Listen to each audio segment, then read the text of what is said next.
ಪಂಜರಗಳ ಎತ್ತಡಾಗಲು ತಪ್ಪದೆರವ ಲಲಾಟ ಲಿಖಿತ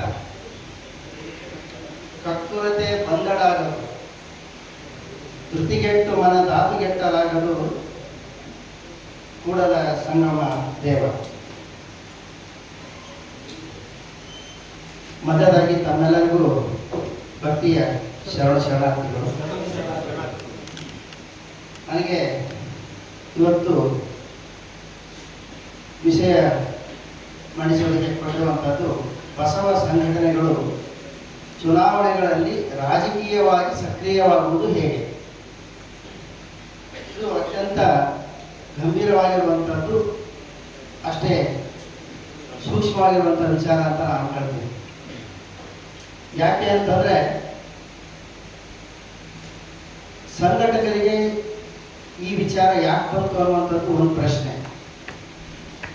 2017-18ರಿಂದ ಅತ್ಯಂತ ಚುರುಕಾಗಿ ಒಂದು ಚಳುವಳಿಯನ್ನು ಪ್ರಾರಂಭಿಸಿರ್ತಕ್ಕಂಥ ಜಾಗತಿಕ ಲಿಂಗಾಯತ ಮಹಾಸಭೆ ಮತ್ತು ಬಸವಪರ ಸಂಘಟನೆಯವರು ರಾಜಕೀಯವಾಗಿ ನಾವು ಸಕ್ರಿಯವಾಗಿ ಯಾಕೆ ಆಗಬೇಕು ಅಂತಕ್ಕಂಥದ್ದು ಪ್ರಶ್ನೆ ಬಂತು ಅಂದರೆ ಅಲ್ಲೇನೋ ಒಂದು ಪ್ರಬಲವಾದಂಥ ಕಾರಣ ಇದೆ ಅಂತ ನಾನು ಹೇಳ್ತೀನಿ. ಚಳುವಳಿ ಬೇರೆ, ರಾಜಕೀಯವಾಗಿ ಧುಮುಕುವುದು ಬೇರೆ. ಐತಿಹಾಸಿಕವಾಗಿ ನಾವು ನೋಡಿದಾಗ ಎಷ್ಟೋ ಜನಪರ ಚಳವಳಿ ಮಾಡತಕ್ಕಂಥ ಸಂಘಟನೆಗಳು ರಾಜಕೀಯವಾಗಿ ಮಣ್ಣುಕ್ಕಿವೆ. ಇವತ್ತು ರೈತ ಸಂಘಟನೆ ನೋಡ್ರಿ, ಒಂದು ಕಾಲದಲ್ಲಿ ಹಸಿರು ಟವೆಲ್ ನೋಡಿದ್ರೆ ರಾಜಕಾರಣಿಗಳು ಅಧಿಕಾರಿಗಳು ಬೆವರುತ್ತಿದ್ರು. ದಲಿತ ಸಂಘಟನೆಗಳ ಹೆಸರು ಕೇಳಿದ್ರೆ ರಾಜಕಾರಣಿಗಳು ಮತ್ತು ಅಧಿಕಾರಿಗಳು ದಂಡ ಹೊಡಿತಿದ್ರು. ಇವತ್ತು ಎದರಿಕಿಲ್ಲ ಅವ್ರ ಕಂಡ. ಅವರು ಕೂಡ ಏನಾಗಿದ್ದಾರೆ ಅಂತಂದ್ರೆ ಯಾವುದೋ ಒಂದು ಪಕ್ಷಕ್ಕೆ ಹೆಚ್ಚಾಗಿರ ಅನ್ನುವಂಥ ಭಾವನೆ ಎಲ್ಲರಲ್ಲಿ ಮನೆ ಮಾಡಿದೆ. ಈ ವಿಚಾರವಾಗಿ ಮಾತಾಡಬೇಕು ಅಂತಂದಾಗ ನನಗೆ ಬಹಳಷ್ಟು ಭಯ ಮತ್ತು ಆತಂಕ ಶುರುವಾಯಿತು. ಯಾಕೆ ಅಂತಂದ್ರೆ ಜಾಗತಿಕ ಲಿಂಗಾಯತ ಮಹಾಸಭೆ ಮತ್ತು ಬಸವಪರ ಸಂಘಟನೆಗಳು ಯಾವತ್ತೂ ಕೂಡ ಯಾರಿಗೆ ಜೋತು ಬಿದ್ದವರಲ್ಲ, ಜೋಳವಾಳಿಗಳು ಅಲ್ಲ, ಬೇಡವಾಳಿಗಳು. ನಾವು ಹಾಳು ಮಾಡಿ ಓಡಿ ಹೋಗುವ ಆಳುಗಳು ಅಲ್ಲ. ನಾವು ಅಂತ ಒಂದು ಗಟ್ಟಿ ತತ್ವ ನಮ್ದು. ಮತ್ತೆ ಆದರೂ ಕೂಡ ನಮ್ಮ ಉದ್ದೇಶ ಬಂದಿದೆ. ಏನು? ನಾವು ನಮ್ಮ ಕಣ್ಣೆದುರಿಗೆ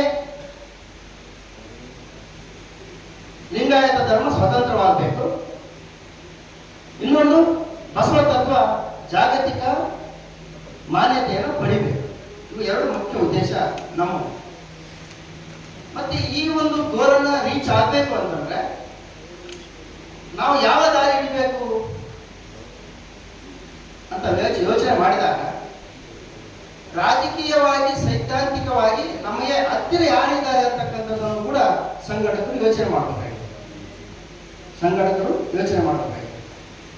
ಇವತ್ತು ನೋಡ್ತೀವಿ ನಾವು ಬಸವ ತತ್ವ ಅಂದ್ರೆ, ಶರಣ ತತ್ವ ಅಂದ್ರೆ 12ನೇ ಶತಮಾನದಲ್ಲಿ ಆ ಚಳವಳಿ ಹುಟ್ಟಿರ್ತಕ್ಕಂಥದ್ದು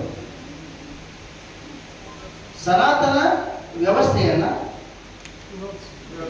ಮತ್ತು ಪಟ್ಟಭದ್ರರನ್ನ ಮತ್ತು ಮನುವಾದಿಗಳನ್ನ ಮತ್ತು ಸ್ತ್ರೀ ವಿರೋಧಿಗಳನ್ನ ಹಾಗೂ ಈ ಚಾತುರ್ವರ್ಣ ಪದ್ಧತಿಯನ್ನ ಧಿಕ್ಕರಿಸಲು ಹುಟ್ಟಿರ್ತಕ್ಕಂಥ ಚಳವಳಿ. ಈ ತತ್ವಕ್ಕೆ ಹತ್ತಿರವಾದಂಥ ಪಕ್ಷ ಯಾವುದು ನಮ್ಮ ಮುಂದೆ ಪ್ರಶ್ನೆ ಮಾಡ್ಕೋಬೇಕು. ಇವತ್ತು ನಾವು ನಿರ್ಭೀಡೆಯಾಗಿ ಯೋಚನೆ ಮಾಡಬೇಕು. ರಾಜಕೀಯವಾಗಿ ಸಕ್ರಿಯವಾಗುವುದು ಅಂತಂದ್ರೆ ನಮಗೆ ಸ್ವಂತ ಪಕ್ಷಗಳಿರ್ತಕ್ಕಂಥ ಶಕ್ತಿ ಇದೆಯಾ ಅಂತಕ್ಕಂಥ ಪ್ರಶ್ನೆ ಒಂದು ಕಡೆ ಮಾಡ್ಕೋಬೇಕು ನಾವು. ಅದಿದೆಯಾ? ನಮಗೆ ಇಲ್ಲ. ಯಾಕೆ ಗೊತ್ತಾ? ರಾಜಕೀಯವಾಗಿ ಪಕ್ಷ ಸಂಘಟನೆ ಮಾಡೋದಕ್ಕೆ ಬಹಳಷ್ಟು ಏನು ಬೇಕು. ಅದಕ್ಕೆ ಒಂದು ದೊಡ್ಡ ಮಟ್ಟದ ಹಣಬಲ ಬೇಕು, ಮತ್ತೆ ಜಾತಿ ಬಲ ಬೇಕು. ಮತ್ತೆ ಹಾಗಾದ್ರೆ ಒಂದಿಷ್ಟು ಸೈದ್ಧಾಂತಿಕವಾಗಿ ನಮ್ಗೆ ಯಾರು ಹತ್ತಿರದವರು, ಅವ್ರ ಜೊತೆ ನಾವು ಹೇಗೆ ಕೈ ಜೋಡಿಸ್ಬೇಕು, ನಮ್ಮ ಹಕ್ಕುಗಳೇನು,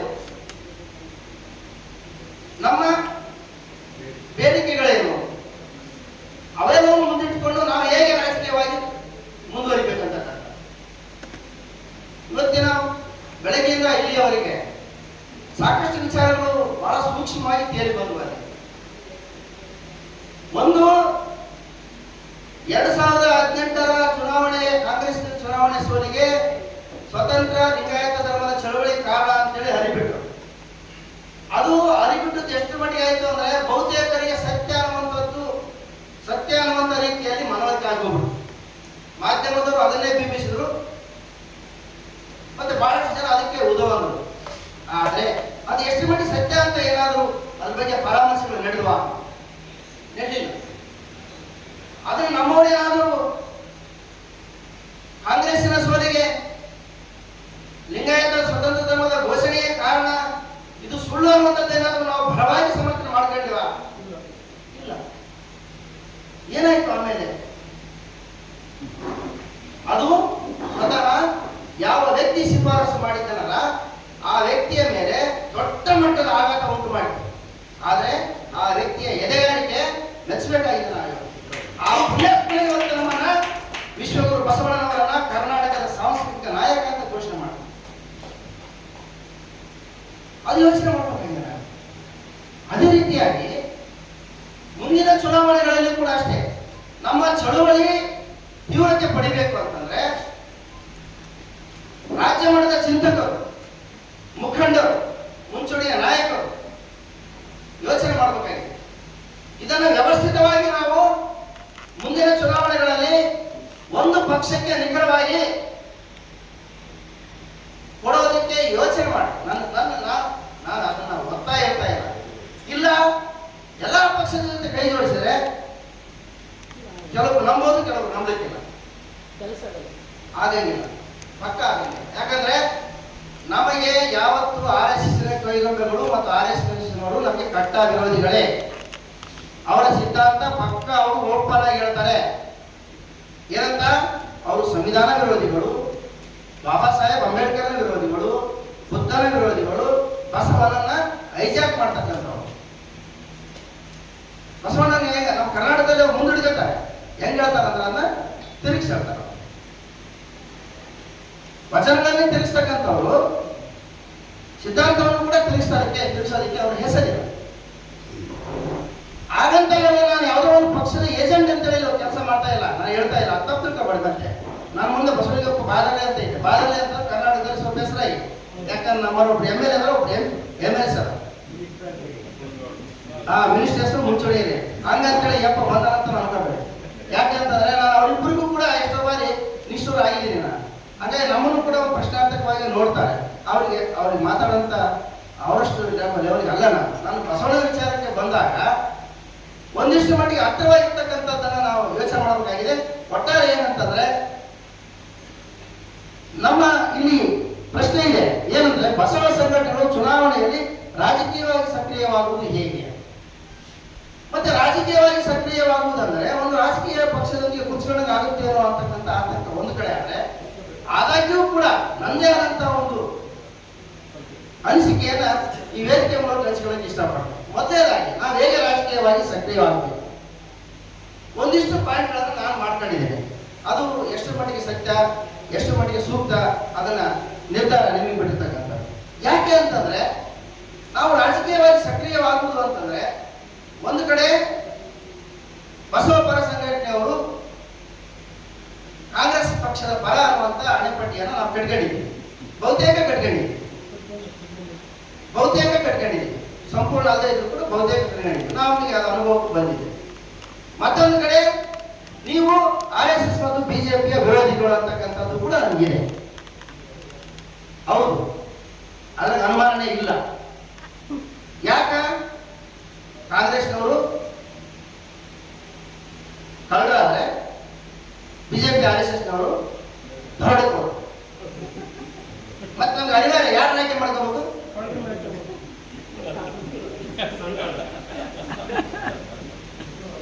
ಯಾರು ಆಯ್ಕೆ ಮಾಡ್ಕೋಬೇಕು ಹೇಳಿ. ಮತ್ತೆ ಈಗ ಅವ್ರಿಬ್ಬರು ಬಿಟ್ಟಿದಪ್ಪ ಅಂತಾರೆ, ಇಬ್ಬರು ಸೇರಿ ನಮಗೆ ಉಳಿತಾರೆ. ಅವಾಗ ಏನ್ ಮಾಡ್ತಾರೆ? ನಮಗೆ ನಕ್ಸಲ್ ಪಟ್ಟ ಕಟ್ತಾರೆ,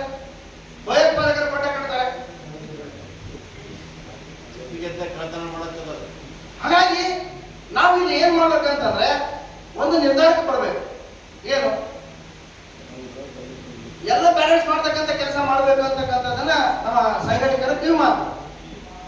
ಎಲ್ಲಾ ಪಕ್ಷದವರನ್ನ ಎಲ್ಲಾ ಸಂಘಟನೆಗಳನ್ನ ಬ್ಯಾಲೆನ್ಸ್ ಮಾಡ್ತಕ್ಕಂಥ ಒಂದು ಏನ್ ಮಾಡಬೇಕು, ಆ ರೀತಿ ಒಂದು ಚಟುವಟಿಕೆ ನಮ್ದು ಆಗಿರ್ಬೇಕು ಅಂತಕ್ಕಂಥದ್ದು ಸಂಘಟಕರ ಕಿವಿ ಮಾತು. ಆದ್ರೆ ಎಷ್ಟು ಮಟ್ಟಿಗೆ ಸಕ್ಸಸ್ ಆಗಿತ್ತಲ್ಲ ನೀವೇ ವಿಚಾರ ಮಾಡಿ. ಮೊದಲನೇದಾಗಿ ಇವತ್ತು ರಾಜಕಾರಣಿಗಳ ವಿಚಾರ ನಿಮಗೆ ಅವ್ರು ಯಾವ ವೇದಿಕೆಗೆ ಹೋದ್ರು ಕೂಡ ಆ ವೇದಿಕೆಗೆ ತಕ್ಕಂಗೆ ಮಾತಾಡಿ ಬರ್ತಾರೆ. ಪಂಚಪೀಠದವ್ರ ವೇದಿಕೆಗೆ ಹೋದಪ್ಪ ಅಂತಂದ್ರೆ ಅವ್ರು ಬಹುಪಾರಾಗ ಅಂತ ಬರ್ತಾರೆ. ನಮ್ಮ ವೇದಿಕೆಗೆ ಬಂದ್ರೆ ಬಸವಣ್ಣನ ಅಟ್ಟಕ್ಕೆ ಏರಿಸಿ ಕುಟ್ಟಲ್ಲಿ ಏರಿಸ್ಬಿಡ್ತಾರೆ. ಆಗ್ಲಿ ಬಿಟ್ಟು ಹೋಗಿ ಜಾಡ್ಸ್ಕೊಂಡು ಹೋಗ್ಬಿಡ್ತಾರೆ. ಹಂಗಾಗಿ ಅವ್ರ ಮಾತಿಗೆ ನಾವು ಬೆಲೆ ಕೊಡ್ಬೇಕಾದ ಅವಶ್ಯಕತೆ ಇಲ್ಲ. ನಾವು ಯಾಕೆ ಒಂದು ಹೋರಾಟ ಅನ್ನುವಂಥದ್ದು ಅದರ ಪ್ರತಿಫಲ ಅಂತಕ್ಕಂಥದ್ದು ಒಂದು ದಿನ ಸಿಗುವಂಥದ್ದಲ್ಲ, ನಮ್ಗೆಲ್ಲರಿಗೂ ಬಂತು. ಆದಾಗ್ಯೂ ಕೂಡ ನೋಡ್ತೀವಿ ನಾವು ಬಹಳ ವೇಗವಾದ ಜಗತ್ತಿನಲ್ಲಿ ಬದುಕ್ತಾ ಇದ್ದೇವೆ. ವೇಗವಾದ ಜಗತ್ತಿನಲ್ಲಿ ಏನ್ ಬದುಕ್ತಾ ಇದ್ದೀವಿ ಅಂತಂದ್ರೆ ರಿಸಲ್ಟ್ ಬರ್ಬೇಕ್ರಿ, ಬೆಳಗ್ಗೆ ಎಕ್ಸಾಮ್ ಬರ್ತೀವಿ, ಸಾಯಂಕಾಲ ಬರ್ಬೇಕು ರಿಸಲ್ಟ್ ನಮಗೆ. ಯಾಕೆ ಬರಂಗಿಲ್ಲ? ಧರ್ಮೇಂದ್ರ ಪ್ರಧಾನ ರಾಜೀನಾಮೆ ಕೊಡ್ಸಕ್ಕೆ ಯಾವ ಗಣಮಕ್ಕಳಿಂದ ಆಗಲಿಲ್ಲ, ಯಾವ ಪಕ್ಷದಿಂದ ಆಗಲಿಲ್ಲ, ವಿದ್ಯಾರ್ಥಿಗಳು ಮಾಡಿದ್ರೆ ಮಾಡಿದ್ರೆ ಮಾಡಿ ಬರೀ ನಾವು ತ್ಯಾಗ ಬಲಿದಾನ ಸಿದ್ಧಾರಾಮ. ಅದಕ್ಕೆ ನಾವು ಪ್ರಾರಂಭದ ರಚನೆ ಹೇಳಿದ್ವಿ, ಅಂಜಿತರಾಗದು, ಅಳಜಿತರಾಗದು, ವಜ್ರ ಪಂಚರಲ್ಲಿ ಗೆದ್ದಡಾಗದು, ನಮ್ಮ ಮನೆ ಬಂದಾಗ ಏನಾಗಿರುತ್ತೆ ಆಗುತ್ತೆ. ಸಾಹಿತ್ಯ ಸಾಯಂಬರ್ ಏನದು ಬಸವರಾಜ ಅಂದ್ರೆ ಏನ್ ಮಾಡಿ ಅವ್ರು ಯಾಕೆ ಲಿಂಗ ಐತಿರ, ಯಾಕೆ ವೀರವನ್ನು ಹಾಕಿದ್ರು? ಅವ್ರು ಏನು ಹೆಂಡ ಇದ್ದಿಲ್ಲ, ಮಕ್ಕಳಿದ್ದಿಲ್ಲ, ಸಂಸಾರ ಇದ್ದಿಲ್ಲ, ಮತ್ ನಾವೇನ್ ಮಾಡ್ಬೇಕ್ರಿ? ಏನ್ ನಮ್ಮ ಗಾಡಿ ಚಾರ್ಜ್ ಮಾಡ್ತಾರ? ಹುಡುಗರು ಬಡಿಸ್ಕೊಂಡ್ರಿ, ಹೆಂಗ್ ಬಡಿಸ್ಕೊಂಡ್ರ ಏನ್ರಿ? ಬರೀ ಸಂಘಟನೆ ಮಾಡೋಣ, ಉಗ್ರವಾಗಿ ಸಂಘಟನೆ ಮಾಡೋಣ, ಜನರ ಮಕ್ಕಳ ನಾವು ಕೂತ್ರೋಣ, ಅಮರನಾಥ ಉಪವಾಸ ಮಾಡೋಣ, ಸ್ವತಂತ್ರ ಲಿಂಗ ಧರ್ಮ ಘೋಷಣೆ ಮಾಡೋವರೆಗೂ ಕೊಡೋದು ಬೇಡ. ಬರೀ ನೀವು ಪರಿಣಿತರಾದ್ರೆ ಅಂಕಿಅಂಶ ತಂದಿಡ್ರಿ ಸಂಸತ್ತಿನ ಮುಂದ, ಯಾವನ್ ಬರ್ತಾನ ಬರ್ರಿ. ಯಾಕೆ ಆಗಂಗಿಲ್ಲ? ಸಿಕ್ಕರಿಗೆ ಯಾಕೆ ಕೊಟ್ರಿ? ಜೈನಿಗೆ ಯಾಕೆ ಕೊಟ್ರಿ? ಇತ್ತೀಚೆಗೆ ಕೊಟ್ರಿ. ಅದ್ರಿ ನೀವು ಸ್ವಾತಂತ್ರ್ಯ ಪೂರ್ವದಲ್ಲ ಸ್ವತಂತ್ರರು, ಸ್ವಾತಂತ್ರ್ಯ ನಂತರ ಇಲ್ಲ. ಯಾವ ನ್ಯಾಯ? ಈ ವ್ಯವಸ್ಥೆ ಬಿದ್ದುದು ಏನು? ಬರೀ ಇವತ್ತು ನಮಗೆ ಮಾಧ್ಯಮಗಳು ಸಹಕಾರ ಇಲ್ಲದೆ ಇರ್ಬೋದು, ಆದ್ರೆ ಸಾಮಾಜಿಕ ಜಾಲದ ಸಹಕಾರ ಇದೆ. ಅದಕ್ಕಿಂತ ತೀವ್ರ ಇವತ್ತು ಸಾಮಾಜಿಕ ಜಾಲಗಳ ಸಹಕಾರ ಮತ್ತು ಅದರ ತೀವ್ರತೆಯನ್ನ ಮನಗಂಡ ಮೇಲೆ ಮಾಧ್ಯಮದಲ್ಲಿ ಬರಕತ್ತಿದ್ದು. ಆ ಗೋಧಿ ಮಾಧ್ಯಮಗಳು ಕೂಡ ಏನ್ ಮಾಡಿದ್ವು? ವಿದ್ಯಾರ್ಥಿಗಳ ಹೋರಾಟವನ್ನು ಹತ್ತಿರೋದಕ್ಕೆ ಮತ್ತೆ ಪ್ರಚಾರ ಕೊಡ್ಲಿಲ್ಲ. ತೀವ್ರತೆ ಜಾಸ್ತಿ ಆದಾಗ ಅವರು ಅನಿವಾರ್ಯವಾಗಿ ತೋರಿಸ್ಬೇಕಾಯ್ತು. ಯಾಕ? ಅಂತಾರಾಷ್ಟ್ರೀಯ ಮಾಧ್ಯಮದಲ್ಲಿ ಪ್ರಚಾರಗಳು ಬರಕತ್ತಿದ್ವು, ಉಯ್ಯಕತ್ತಿದ್ರು ಜನ ಗೋಧಿ ಮಾಧ್ಯಮಗಳು ಅಂತೇಳಿ. ಇಂಟರ್ನ್ಯಾಷನಲ್ ಮೀಡಿಯಾಗಳು ಭಾರಿ ಬೆಂಬಲ ಕೊಟ್ಟರು ಅವರಿಗೆ. ಇಂಡಿಯಾದಲ್ಲಿ ಈಗ ಆಗ್ತಾ ಇದೆ, ಮತ್ತೊಂದು ನೇಪಾಳ ಆಗಿಕೊಂಡೈತೆ ಅಂತೇಳಿ ಪ್ರಭುತ್ವವನ್ನು ಅಳಗಾಡಿಸಿತು ಹೋರಾಟ. ಅಂತ ಒಂದು ಶಕ್ತಿ ನಮ್ಗೆ ಆಗ್ಬೇಕಾಗಿತ್ತು. ಹಾಗೆ ಅದಕ್ಕಾಗಿ ನಾವೇನ್ ಮಾಡಬೇಕು? ಪಾಯಿಂಟ್ ನಂಬರ್ 1, ಬಸವ ಶಕ್ತಿ ಶಿಬಿರಗಳ ಉದ್ದೇಶ ಹಾಗೂ ನಾವು ರಾಜಕೀಯವಾಗಿ ಸಕ್ರಿಯವಾಗುತ್ತಿದ್ದೇವೆ ಎಂಬ ಸಂದೇಶಕ್ಕೆ ಅಬ್ಬರದ ಪ್ರಚಾರವನ್ನು ಕೊಡಬೇಕು. ಏನು? ಬಸವ ಶಕ್ತಿಗಳ ಶಿಬಿರದ ಉದ್ದೇಶ ಮತ್ತು ರಾಜಕೀಯವಾಗಿ ನಾವು ಸಕ್ರಿಯವಾಗುತ್ತಿದ್ದೇವೆ ಎನ್ನುವಂತ ಸಂದೇಶ ಜನಮಾನಸಕ್ಕೆ ತಲುಪಬೇಕಂತಂದ್ರೆ ನಾವು ಅದಕ್ಕೆ ಅಬ್ಬರದ ಪ್ರಚಾರ ಕೊಡಬೇಕು. ನಾವು ಶಿಬಿರ ಮಾಡ್ತೀವಿ ಅಂತಂದ್ರೆ ನಾವು ಎಷ್ಟು ಜನ ಸೇರ್ತೀವಿ ಅನ್ನೋದು ನೀವು ಅದು ಬಿಟ್ಟು ವಿಚಾರ. ನಾವು 4 ಗೋಡೆ ಮಧ್ಯೆ ಸೇರಿ ನಾವು ಬರೇ ನಾವೆಷ್ಟು ಕ್ಷೇತ್ರಕ್ಕೆ ಬರಲ್ಲ, ಬ್ಯಾನರ್ಗಳು ಕಟ್ಟಬೇಕು, ಬಟ್ಟಿಗಳು ಕಟ್ಟಬೇಕು, ಅಂತರ್ಜಾಲದ ಮೂಲಕ ನಾವು ಹರಿಬಿಡಬೇಕು. ಮತ್ತೆ ಪ್ರತಿಯೊಬ್ಬ ಪಕ್ಷದ ಮುಖಂಡರಿಗೂ ಕೂಡ ನಾವು ಹೇಳಿ ಬರ್ಬೇಕು, ಇಂಥ ಶಿಬಿರ ಮಾಡಕ್ಕಿರ್ತೀವಿ ನಾವು ಅಂತೇಳಿ. ಅವರು ರಾತ್ರಿ ಮಲ್ಕೊಂಡಾಗಿ ಏನ್ ಮಾಡ್ತಿರ್ಬೋದು ಇವರು ಅಂತ ತಲೆ ಕೂರ್ಸ್ಕೊಂಡ್ರು. ಇದು ಉದ್ದೇಶ 1. ಸರ್ ದಯವಿಟ್ಟು ಕ್ಷಮಿಸು, ಮತ್ತೆ ನಾನು ಏನಾರ ಮಾತಾಡಿದ್ರೆ ನಾನು ಬರೆದಂತೆ ಆಗಬೇಕು ಅಷ್ಟೇ. ದಂಡನ ದತ್ತಣ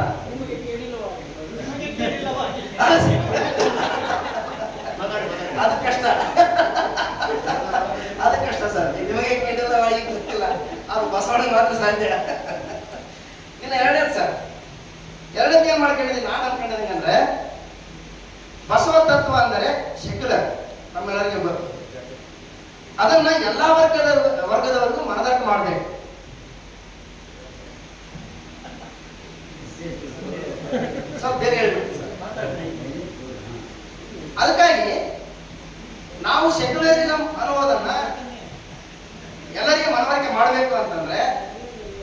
ಎಲ್ಲಾ ಧರ್ಮ ಮತ್ತು ಜಾತಿಯವರನ್ನ ಸಂಘಟಿಸಿ ಜಿಲ್ಲಾ ಮಟ್ಟದಲ್ಲಿ ಬೃಹತ್ ಕಾರ್ಯಕ್ರಮ ಮಾಡಬೇಕು. ಅದಕ್ಕೆ ಇವ ನಮ್ಮವ ಎಂಬ ಶೀರ್ಷಿಕೆಯನ್ನು ಕೊಡಬೇಕು. ಜಿಲ್ಲಾ ಮಟ್ಟದಲ್ಲಿ ಸಂಘಟನೆ ಮಾಡಬೇಕು. ಯಾವ ರೀತಿಯಾಗಿ ನಾವು ಪ್ರತಿ ಜಿಲ್ಲೆಯಲ್ಲಿ ಬಸವ ಸಂಸ್ಕೃತಿ ಅಭಿಯಾನ ಮಾಡಿ ಸಮಾರೋಪ ಮಾಡಿದೆವೋ ಈ ವರ್ಷ ಅದಾಗಬೇಕು. ಜಿಲ್ಲಾ ಮಟ್ಟದಲ್ಲಿ ಪ್ರತಿಯೊಂದು ಜಿಲ್ಲಾ ಮಟ್ಟದಲ್ಲಿ ಮಾಡಿ ಕೊನೆಗೆ ಅದು ಬರೀ ಚುನಾವಣೆ ಸಂದರ್ಭ ಮಾಡಿದ್ರೆ ಏನೋ ಸರ್ ಆತ್ಮಹತ್ಯೆ ಪಟ್ಟಿ ನಮ್ಗೆ ಏನ್ ಕಟ್ತಾರೆ, ಅಲ್ಲಿ ಕಾಂಗ್ರೆಸ್ ಸಪೋರ್ಟ್ ಮಾಡ್ಯಾರೋ ಮತ್ತೊಬ್ರು ಮಾಡ್ಯಾರೋ ಅಂತ ಹೇಳ್ತಾರೆ. ಅದು ಚಲನಶೀಲವಾಗಿರ್ಬೇಕು. ಇವ ನಮ್ಮ ಕಾರ್ಯಕ್ರಮ ಜರುಗಬೇಕು. ಮತ್ತೆ ಇನ್ನೊಂದು, ನಾವು ಒಂದು ಪಕ್ಷಕ್ಕೆ ಅಂಟಿಕೊಂಡಿಲ್ಲ ಎಂಬುದನ್ನು ಸಾಬೀತುಪಡಿಸಬೇಕೆಂದರೆ ಎಲ್ಲಾ ಪಕ್ಷದ ಮುಖಂಡರನ್ನ ಜಿಲ್ಲಾ ಮಟ್ಟದಲ್ಲಿ ಸಭೆ ಕರೆದು ಅವರಿಗೆ ಏನು ಬಸವ ತತ್ವದ ಅರಿವು ಮತ್ತು ಸ್ವತಂತ್ರ ಧರ್ಮದ ಪ್ರಾಮುಖ್ಯತೆ ಮನವರಿಕೆ ಮಾಡಿಕೊಡುವ ಪ್ರಯತ್ನ ಮಾಡಬೇಕು.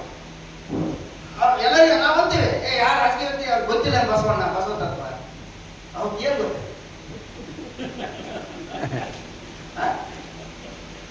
ಅದ್ರ ಡೆಪ್ತ್ ಗೊತ್ತೈತೆ ಅವ್ರಿಗೆ, ಅದ್ರ ಆಳ ಗೊತ್ತೈತೆ. ಬಸವಣ್ಣವ್ರು ಯಾಕೆ ಎಲ್ಲ ಮನೆ ಮಠ ಬಿಟ್ಕೊಂಡು ಅಷ್ಟೊಂದು ಹೋರಾಟ ಮಾಡಿದ್ರು, ಅಷ್ಟು ಗಡಿಪಾರ ಶಿಕ್ಷೆ ಒಳಪಟ್ಟರು, ಒಬ್ಬ ಪ್ರಧಾನಿಯಾಗಿ ಎಂಬುದು ಏನಾದ್ರು ಗೊತ್ತೈತೆ? ಇಬ್ಬರೇ ಮಾತಾಡ್ಬೇಕು.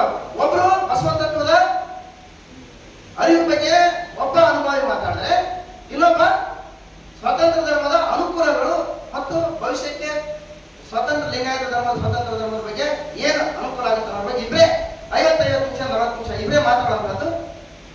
ಅವ್ರು ಮಾತಾಡಿದ್ರೆ ಯಾರು ಮಾತಾಡಂಗಿಲ್ಲ. ಅವರು ಕುಂತವ್ರು ಮಾತಾಡಿ ಅಟ್ಲೀಸ್ಟ್ ಕೇಳಿಸ್ಕೊಂಡ್ರೆ ಹೋಗಿ ಹಂಗಿದ್ದಾಗ ಮಾತ್ರ ನಾವು ಯಾವ ಪಕ್ಷಕ್ಕೆ ಅಂಟಿಕೊಂಡಿಲ್ಲ ಅಂಬೋದು ಮನವರಿಕೆ ಆಗ್ತೈತೆ ಹೊರತು, ಇಲ್ಲಾಂದ್ರೆ ಅದಾಗಲ್ಲ. ಎಲ್ಲ ಪಕ್ಷದವ್ರ ಕೈಲಿಗೆ ಆಗಂಗಿಲ್ಲ. ಒಂದು ಇದು ಎರಡನೇದಾಯ್ತು. ಇನ್ನು ಮೂರನೇದು, ನಾವು ಎಲ್ಲ ಶ್ರಮಿಕ ವರ್ಗದವರನ್ನ ಸಂಘಟಿಸಿ ಕಾಯಕ ಜೀವಿಗಳ ಸಮಾವೇಶ, ಅದು ಅಮಾರರಾಗಿರ್ಬೋದು, ಕೂಲಿ ಕಾರ್ಮಿಕರಾಗಿರ್ಬೋದು, ದೋಬಿಗಳಾಗಿರ್ಬೋದು, ಮತ್ತೆ ರೈತ ಕಾರ್ಮಿಕರಾಗಿರ್ಬೋದು, ಪೌರ ಕಾರ್ಮಿಕರಾಗಿರ್ಬೋದು, ಅವರೆಲ್ಲರೂ ಸಂಘಟಿಸಿ ಕಾಯಕ ಜೀವಿಗಳ ಸಮಾವೇಶ ಮಾಡಬಹುದು.